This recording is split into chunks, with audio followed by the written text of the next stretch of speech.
Saturday playoff edition of Jump Ball. First up, all right, guys, we got the lower-seeded Orlando Magic and the lower-seeded Brooklyn Nets pulling off road wins in their respective games ones. So, Paul, who is the bigger threat to steal a series?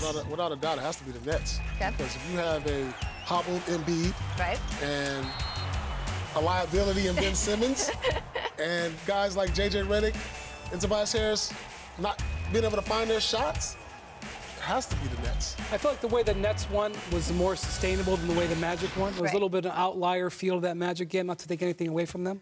And as Paul said, if your best player is dinged up, that's a major problem. I mean, I know the seeding was in flux till toward the end of the season, but it's not an accident, right? So, obviously, the seeding of Brooklyn and Philadelphia is a little closer than the seeding of the Raptors, and I expect to watch. And if Karis LeVert is going to be back to the Karis LeVert before the injury, like he was in this game, that's a game changer. When Karis LeVert plays like that, they are no longer a 6th seed. They are a devalued 6th seed.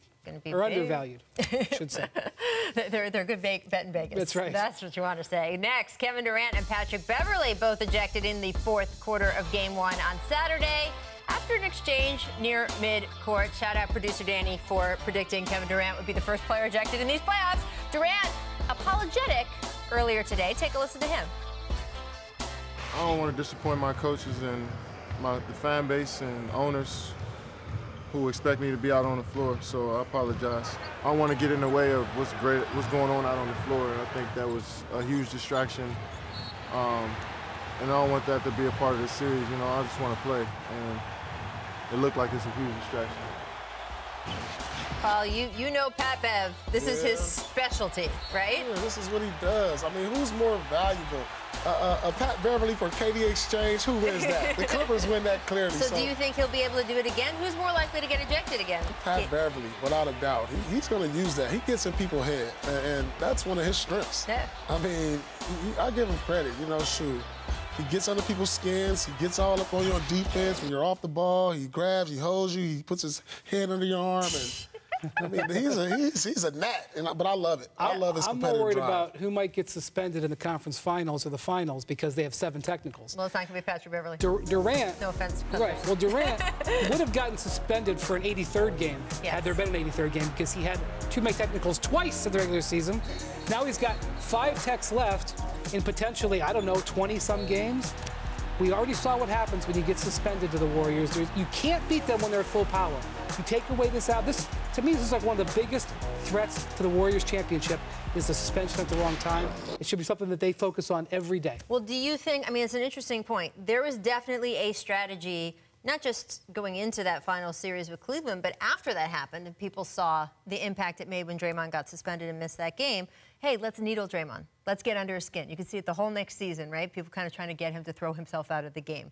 Do you think that will be a strategy with teams playing the Warriors? This was a strategy right here. It was clear in Game 1. Well, I mean, it's always a strategy with Patrick Beverley. Do you think it will be a strategy with teams that don't tend to have a guy? I mean, there's no one quite like Pat Bev, but, like, do you think that with teams that don't have a guy like this, will try to create a situation like this? If you go into your film room and the game plan is not good enough to beat the Warriors, then I guess that will be a strategy. Get one of their guys up on out of here. I mean, you know, in football, I can see that in the scout try to injure someone. Now they just try to, in basketball, we just try to get them ejected. It's going to be interesting. I want to get to the MVP candidates because it's an interesting jump ball, too.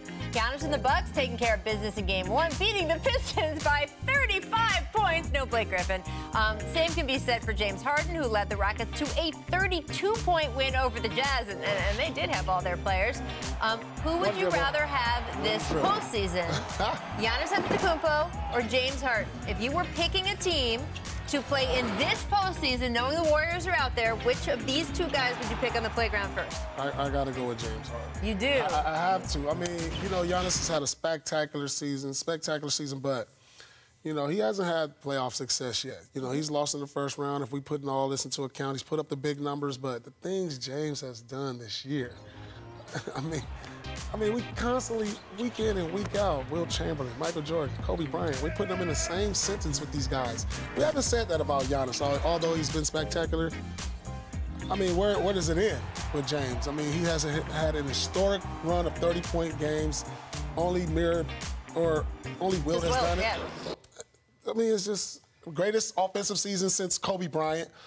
we keep putting him in these sentences, what the greatest ever. This question is putting us in a tough spot. This is like saying Pierce versus Wade. It's a very tough question. I don't want to say anything bad about James Harden. I really, really don't. But Giannis is such a force of nature that I don't know how you stop him. I really don't know how you stop him from imposing his will on the game. I feel like the only thing that can stop him this year is if he stops himself and he doesn't have that aggression. I've almost never seen an athlete like this. It reminds me so much of LeBron in 2007, where he was like, Detroit Pistons cannot stop me, and I'm going to score every time, and he did.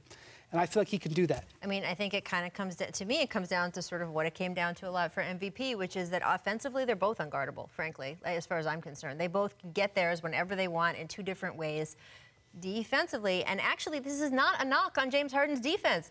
James Harden's post defense is still underrated. I don't know how that happened. Deflection, steals. And he is better all around the court defensively than people still give him credit for. Giannis Antetokounmpo is a top 3, arguably top 2-1 NBA defensive player. I voted for him for Defensive Player of the Year. In the end, that to me would make the difference.